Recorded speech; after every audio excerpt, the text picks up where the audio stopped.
Hello students, आज आपण सायन्सचा लेसन नंबर 3 पाहणार आहोत. Diversity in living things and their classification. म्हणजेच काय, सजीवांमधील विविधता आणि वर्गीकरण. या अंतर्गत आज आपण त्याचा फर्स्ट पार्ट पाहणार आहोत, वनस्पतींमधील विविधता. लेसन तसा खूप मोठा आहे, त्यामुळे आपण त्याचे 2 पार्ट करणार आहोत. आधी प्लांट्स, डायव्हर्सिटी इन प्लांट्स पाहणार आहोत आणि त्याच्यानंतरच्या पुढच्या नेक्स्ट पिरियडला आपण डायव्हर्सिटी इन ॲनिमल्स, मनुष्यांमधील विविधता, सर्व प्राण्यांमधील विविधता आपण पाहणार आहोत. आता इथे बघा, सगळे जण खूप सारे मुलं मुली बसले आहेत ना, पण सगळे जण एकापेक्षा दुसऱ्या वेगळे आहेत. ओळखता येतं ना, ही पूनम आहे, हा पाकळे आहे, किंवा हा रोहित आहे, ही सोनाली आहे. प्रत्येकाला ओळखत असतो, पण सगळे जण काय आहेत? मनुष्य आहेत. मनुष्य आहेत ना, सगळे मनुष्य असले तरी ते एकापेक्षा वेगळे. तर बाहेर जरी बघितलं आपण तर भरपूर सारे आपल्या शाळेच्या प्रांगणामध्ये खूप सारी झाडं आहेत. हा, पण ती सगळी झाडं वेगवेगळी दिसून येतात. सगळी सारखीच आहेत का? नाही. काही अगदी जमिनीलगत आहे, ते छोटे छोटे गवत आहे. त्याच्यानंतर काही कुंड्यांमध्ये काही एवढे रोप दिसत आहेत, काही ठिकाणी आपल्याला एवढे मोठे मोठे दिसत आहेत. तर काही अगदी जर बघितलं तर अशोकाचा वृक्ष आहे, आणखी 2-3 वृक्ष आहेत, ती कशी खूप मोठी आहे. तर हे काय आहे, प्रत्येक, आता सगळ्यांना आपण एकत्रित रूपात वनस्पती म्हणतो, म्हणजे ऑल दीज आर प्लांट्स. पण ते सगळे काय आहेत? एकापेक्षा वेगवेगळे आहेत. तर त्यांचं वर्गीकरण कसं आहे ते आपण या ठिकाणी पाहणार आहोत. म्हणजे त्यांचं क्लासिफिकेशन म्हणजे काय? वर्गीकरण. आता या अंतर्गत थोडंसं आपण लेसन बघूया. Diversity in plants. Various types of plants are found in many place and around us. आपल्या सभोवताली जे आहे ते वेगवेगळ्या प्रकारच्या वनस्पती आपल्याला दिसून येतात. पण त्या दिसणाऱ्या वनस्पती सगळ्याच सारख्या आहेत का? नाही. दिस ऑल आर डिफरंट. मँगोचं झाड कोणी कोणी पाहिलंय? कसं असतं रे ते? मोठं, डेरेदार, बरोबर की नाही? आणि त्याच्यानंतर अंजीरचं कोणी पाहिले? हां, ते मँगोच्या झाडा एवढं मोठं असतं का? अंजीर म्हणजे फिग, ते तेवढं मोठं असतं का? नाही. ते काय असतं? साधारणपणे एवढ्या उंचीचं. किंवा सीताफळाचं पण बघितलं तरी ते एवढ्या उंचीचं असं दिसतं. पण ते मँगोचे झाड एवढं मोठं दिसत नाही. किंवा आता गणेशोत्सव येतोय, त्या गणेशोत्सवासाठी आपण दुर्वा घेतो. ती दुर्वा काय किती मोठी असते? ती मँगोच्या झाडासारखी दिसते का? नाही. तर हे जे आहे ते त्यांचे डिफरन्सेस आहेत. Some plants like grass are short. गवत कसं असतं? शॉर्ट असतं, उंचीला कमी असतं. While other are tall and have a canopy. आणि इतर जर बघितलं ते काय असतात? काही उंच वाढणारी असतात आणि कॅनोपी म्हणजे काय? डेरेदार, घनदाट सावली देतात. जसं वडाचं झाड आहे, पिंपळाचं झाड आहे, चिंचेचं झाड आहे. हा, चिंच म्हणजे टॅमॅरिंड. तर ते झाड जेव्हा आपण पाहत होतो असं थोडं असं दणकट दिसतं, मँगोचं झाड दणकट दिसतं, आणि वाढताना मात्र अशी छत्रीसारखं असं पसरलेलं डेरेदार दिसत असतं. तर ते डेरेदार म्हणजे काय? कॅनोपी आहे. Some plants grow under water while some other float on water. काही आपल्याला जमिनीवर लागलेले दिसतात, पण काही जर बघितलं तर ते पाण्यावर तरंगणारे दिसतात. फ्लोट ऑन वॉटर म्हणजे पाण्यावर तरंगणे. फ्लोट म्हणजे तरंगणे. कोणतं झाड पाण्यावर तरंगताना दिसतं? सांगा बरं मला. कमळ. Yes, very good. Lotus is the plant. त्याच्यावर बघितलं तर ते काय होतं? पाण्यावर तरंगताना दिसतं. ते पाण्यावर तरंगताना त्या पानांवर सुद्धा एकही थेंब आपल्याला दिसून येत नाही. तर हे अशा वनस्पती आहेत आपल्या सभोवताच्या परिसरामध्ये. आता प्रत्येकाला जर बघितलं तर प्रत्येकाचा रंग वेगळा आहे. They have different colours, they have different flavour. Mango खातो त्याची चव वेगळी आहे, ऍपल खातो त्याची चव वेगळी आहे, चिंच खातो त्याचीही चव वेगळी आहे, बरोबर की नाही? जशी चव वेगळी आहे, दिसायला सुद्धा वेगळे आहेत. हा ना, मँगो अगदी आपल्याला पिवळा, हिरवा असा दिसतो, बरोबर की? आणि चिंच बघितलं तर चिंच बघताना वरचं जे कवर आहे ते असं खाकी कलर सारखा त्याचा रंग असतो. आतमध्ये चॉकलेटी दिसून येते. तर प्रत्येक यावर येणारी फुलं जी आहेत ती वेगळी दिसतात. प्रत्येक वनस्पतींवर येणारी फुलं वेगळी आहेत, त्यांचा रंग वेगळा आहे, त्यांच्या पानांचा रंग वेगळा आहे, फुलांचा रंग वेगळा आहे, त्या पानांचा आकार वेगळा आहे. तर असे डिफरन्सेस आपल्याला त्याच्यामध्ये दिसून येतात. काही ज्या आहेत, some plants grow even without stem. काही वनस्पतींना खोडच नाही दिसत आपल्याला, अगदी पानापासून दिसतात. काही वनस्पतींची पानं आहेत ती आपण काय करतो, उपयोगात आणत असतो. काहींना रूट्स आहेत, ते रूट्स सुद्धा वेगवेगळे आहेत. These are the different from ordinary plant. Let us study the diversity among this plant. आता या वनस्पतींमध्ये कोणकोणते फरक आहेत, कोणकोणती विविधता आहे ती आपण आता इथे पाहणार आहोत.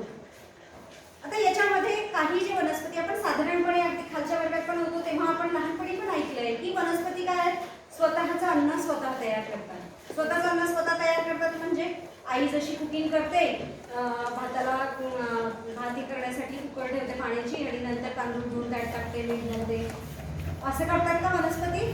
बघितलंय कोणी? नाही, पण तरी ते स्वतःचं अन्न स्वतः तयार करतात. मग काय करतात, तर सूर्यप्रकाशाच्या उपस्थितीमध्ये वातावरणातील कार्बन डायऑक्साईड घेऊन ते त्यांचं अन्न तयार करत असतात. म्हणून त्यांना काय म्हणतात, स्वयंपोषी, ऑटोट्रॉफिक. ऑटोट्रॉफिक म्हणजे स्वयंपोषी, स्वतःचं अन्न स्वतः तयार करणाऱ्या वनस्पती. साधारणपणे जवळपास खूप मोठ्या प्रमाणात, अगदी मोजके जर सोडले तर सगळ्याच वनस्पती काय करतात, त्यांचं अन्न स्वतः तयार करत असतात. आपण आपलं अन्न स्वतः तयार शिजवण्याचं काम आपण करतो, बरोबर आहे की नाही? आई शिजवण्याचं काम करते, पण तयार करते का? गहू उगवण्यासाठी आपण गहू पेरतो, पण ती नैसर्गिकरित्या ते वाढत असतात. त्याच्यानंतर तो त्याची वाढ जमिनीतले जेव्हा बी स्वरूपात असतं, जेव्हा ते सीडच्या रूपात असतं तेव्हा काय होतं, सीडच्या रूपात असताना तो जमिनीतले जे काही क्षार आहेत ते शोषून घेतं, त्यातनं हवे असलेले लवण ते शोषून घेतं आणि मग त्याची वाढ होते. जेव्हा वाढत जातं तर पानांच्या याच्यावर श्वसन करतात, त्याच्यानंतर आपलं कार्बन डायऑक्साईड घेऊन स्वतःचं अन्न स्वतः तयार करतात.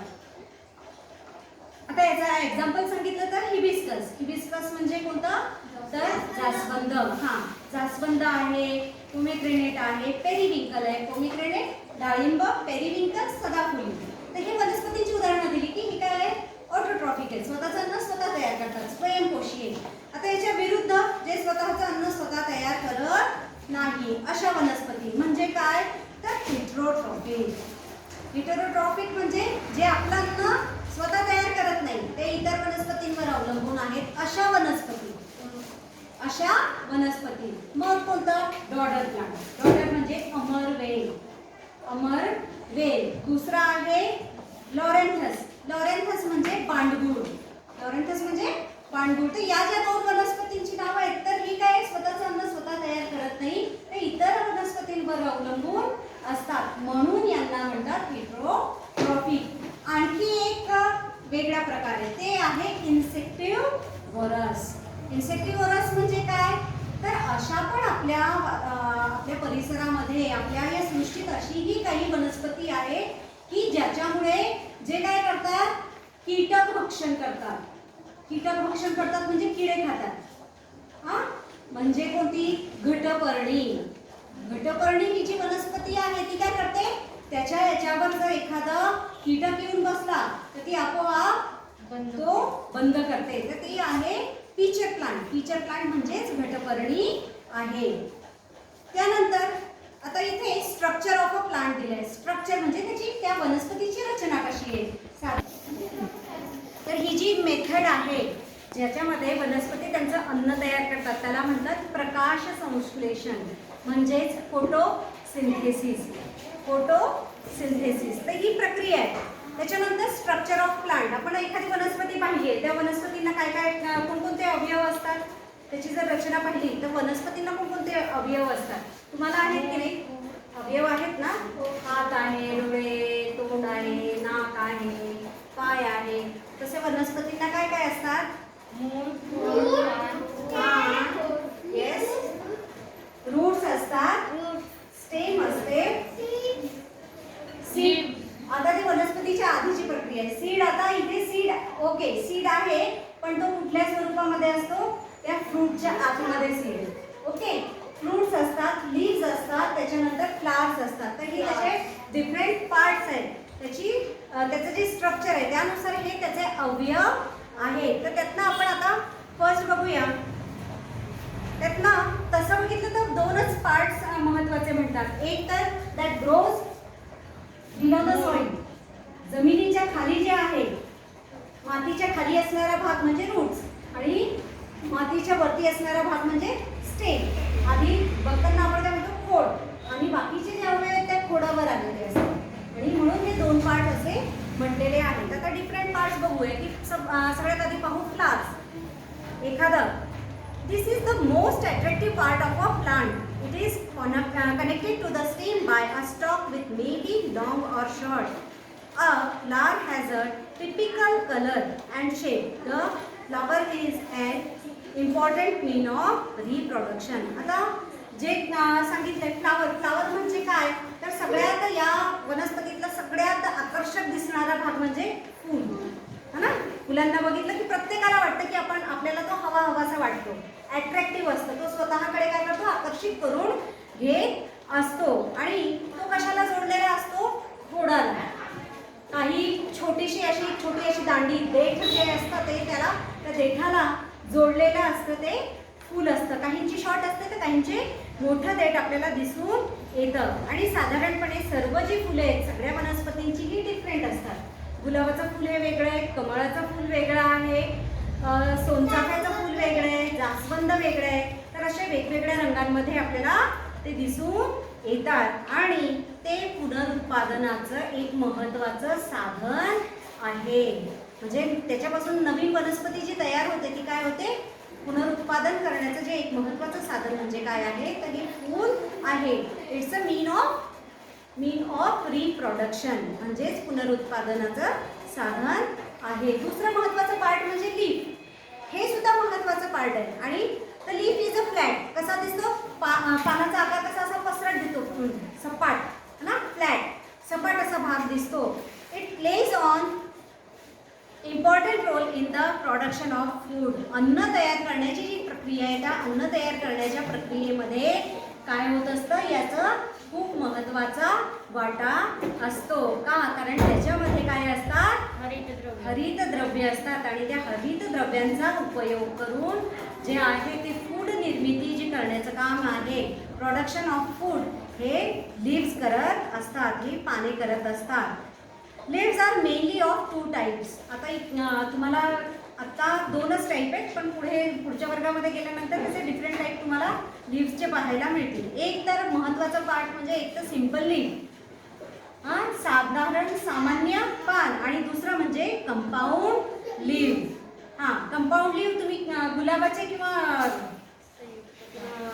कडुलिंबाची पानं पाहिली का, एकाच अशा काडीला वेगवेगळी छोटी वेगवेगळी पानं दिसतात. That is compound leave. एकापेक्षा संयुक्त पाने, एकाच याला वेगवेगळी भरपूर सारी पानं लागलेली असतात, म्हणून त्याला संयुक्त पाने असे म्हणतात. त्याच्यानंतर पुढचा भाग आहे तो आहे स्टेम. स्टेम म्हणजे काय, खोड. The height, shape and size of a plant depends upon the stem. एखाद्या वनस्पतीची उंची किती वाढणार, त्याचा आकार किती वाढणार, हे कशावर अवलंबून असतं, तर त्या खोडावर अवलंबून असतं. The stem carries out the function of production, conduction and storage of food. आता याचं महत्त्वाचं जे काम आहे ते कोणतं करतं, तर प्रोडक्शनाचं काम करतं, प्रोडक्शनचं काम करतं. हे एक मुद्दा आला आहे. तुम्ही बघा, कलम करणे हा एक आहे. छोटे गुलाबाची एखादी फांदी असेल तर तुम्ही काय करता, ती कट करून दुसऱ्या ठिकाणी लावली की परत एक गुलाबाचा नवीन रोप तयार होतो.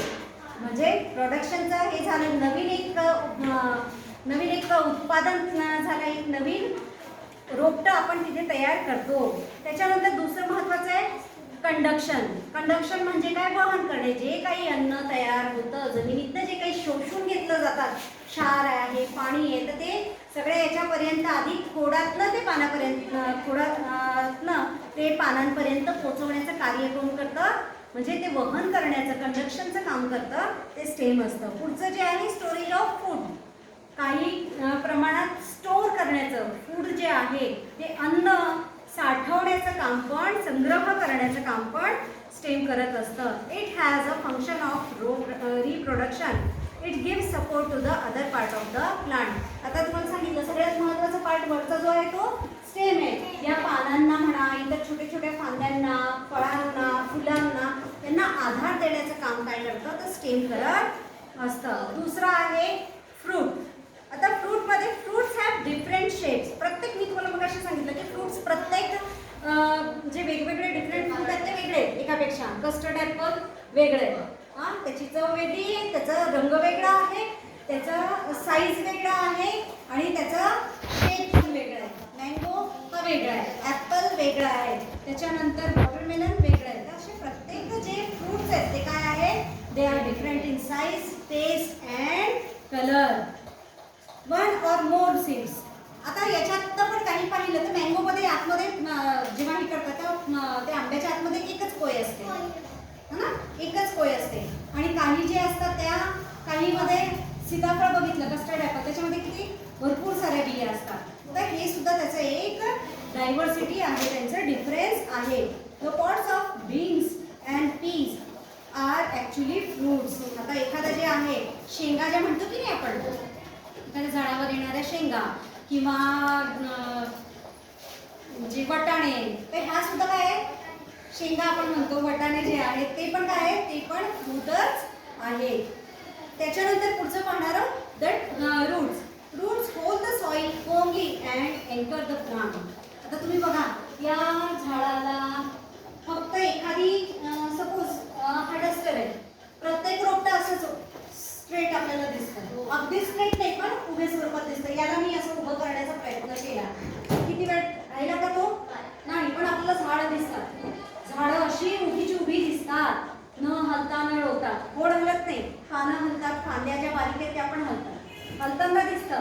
पण असं लगेच पडतं का ते नाही. तर त्याला आधार देण्याचं काम जे आहे ते काय करत असतात, ते रूट्स खूप खोलपर्यंत ते जात असतात. जेवढं मोठं वृक्ष असेल, वेगवेगळ्या असणारे जे वृक्ष आहेत तर त्यांच्या रूट्स जे आहेत ते काही किलोमीटरपर्यंत पण आतमध्ये जात असतात, खूप लांबपर्यंत जातात आणि त्या जमिनीला काय करतात, घट्ट चिकटून असतात, घट्ट पकडून असतात आणि त्या झाडाला आधार देण्याचं काम करत असतात.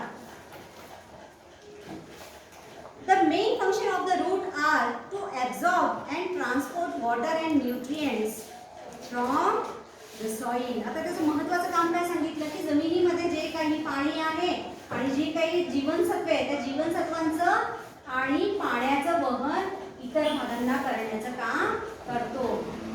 जर मी एखादा हा खडू घेतला आणि पाण्यामध्ये टाकलं तर थोड्या वेळाने हळूहळू पाण्याची लेवल थोडी कमी झाली असेल, हा ओला झालेला असतो आणि काय होतं याच्या आतमध्ये थोडं पाणी काही प्रमाणात शोषलं जातं. तर तेच कार्य काय करतं ह्या रूट्स करत असतात.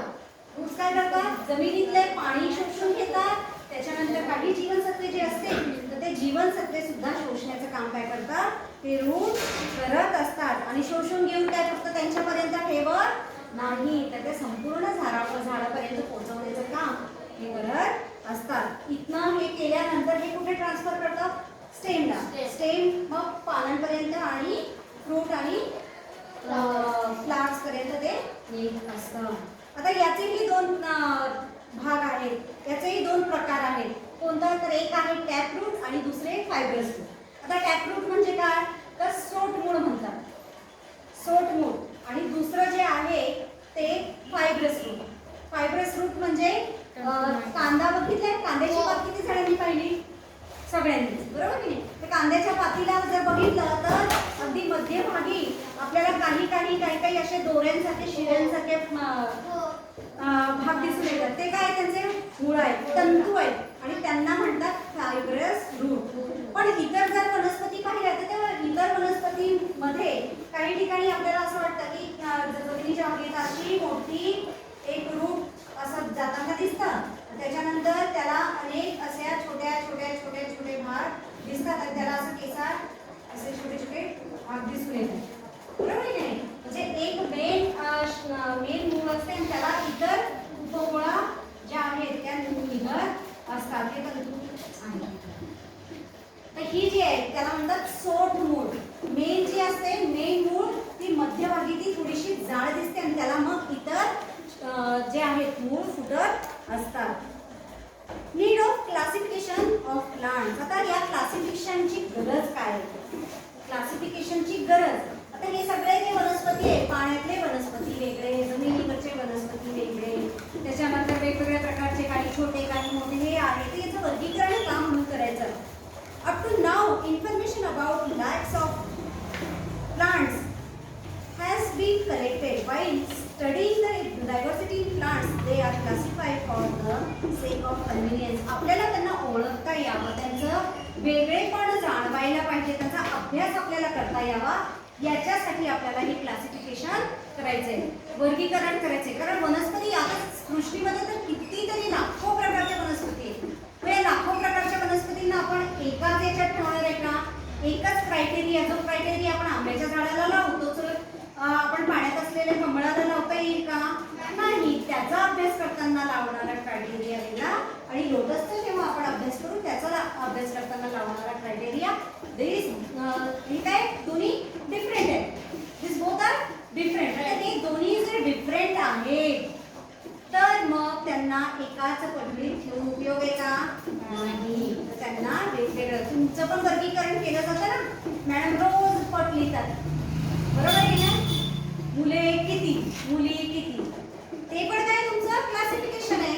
मुलं दिसायला वेगळी दिसतात, स्वभाव गुणधर्म वेगळे, त्यांची संख्या किती आहे. मुली दिसायला थोडे वेगळे आहेत, त्यांचे स्वभाव गुणधर्म वेगळे असतात, त्यांची संख्या किती. तर तसंच या वनस्पतींचं सुद्धा वर्गीकरण इथे केलं जातं. त्यांची वैशिष्ट्ये ज्या आहेत, त्यांची रचना कशी आहे ते आपल्याला समजून घेता यावं या हेतूने. आता खाली दिलेलं आहे, इथे एक एक्झाम्पल तुम्हाला दिलंय की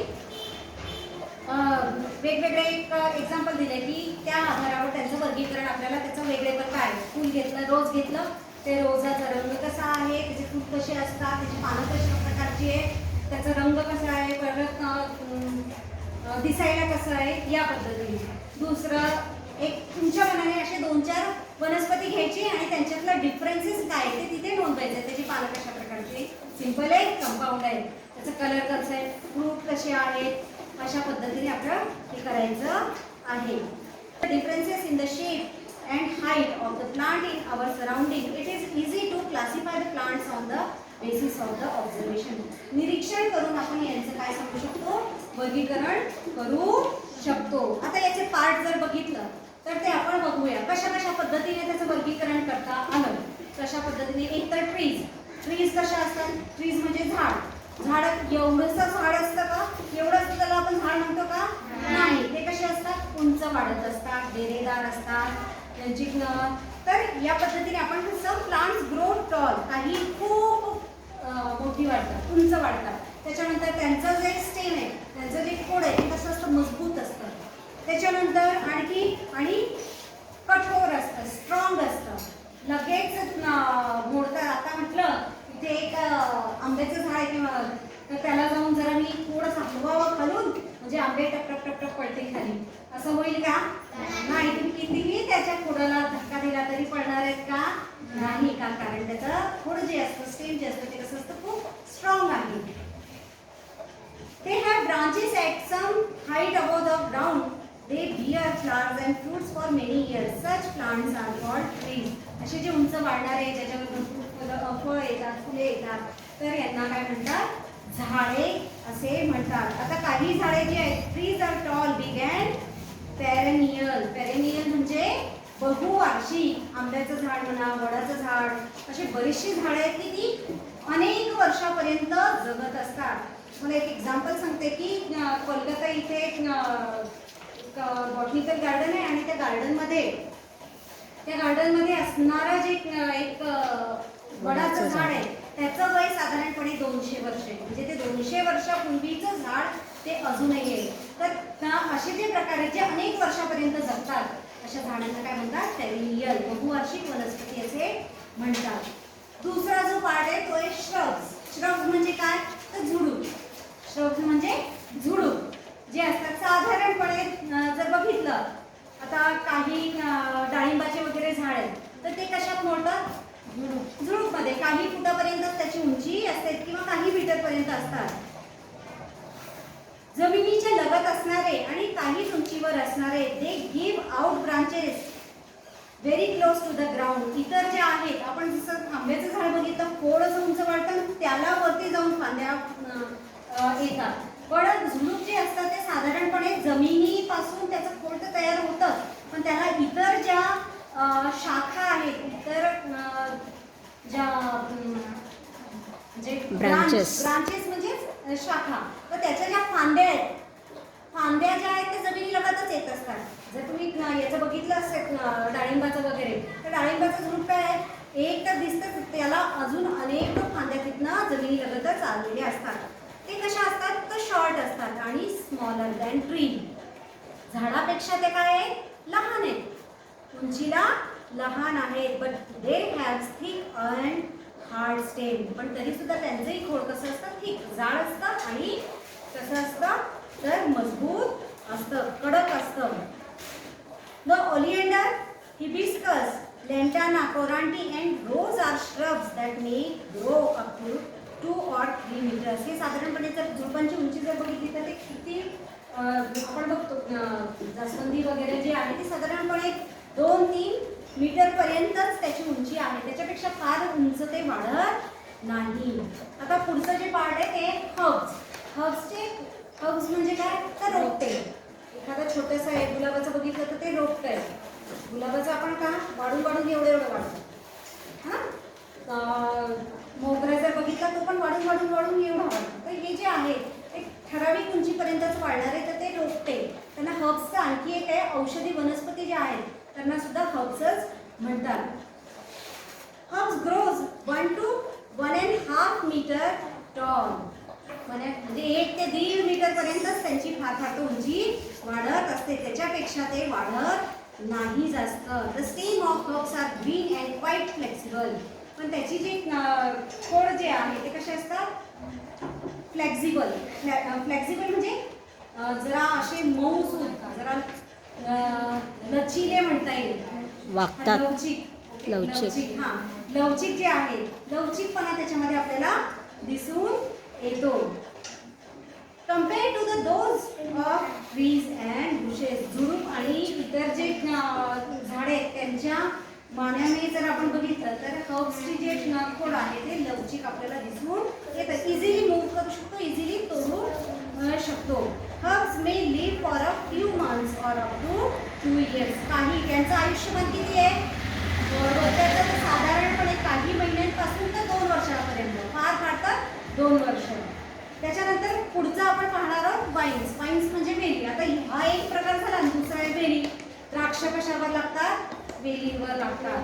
काही जमिनी लगत असतात तर काही काय असतात काही जमिनी लगत असतात ना. कलिंगडाचं जर आपण बघितलं भोपळा बघितला तर तो जमिनीच्या लगत पसरत असतो हा ना. त्याच्यानंतर द्राक्ष जर असेल तर त्याला काय करावं लागतं काही आधार द्यावा लागतं. इट नीड्स सपोर्ट वेल तर त्याला आधार लागतो. आणि ते कसं वर्टिकल म्हणजे उभं असा आधार लागतो. म्हणून प्रत्येक याला काही दिलं जातं.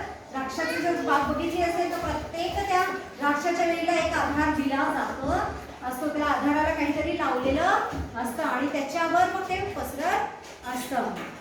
तर हा त्यातला फरक आहे. Climber like the money plant have aerial roots.